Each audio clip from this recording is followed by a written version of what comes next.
तुम्हें इस गाड़ी का फायदा दिखाऊं?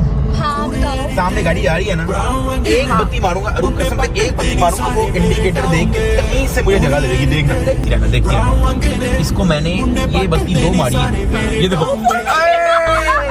दुनिया की सोचूगी साढ़े बारे गल मिलो छड़ दे अपने तू मम्मी डैडी दा भी डर दिल तो हुन कड़ दे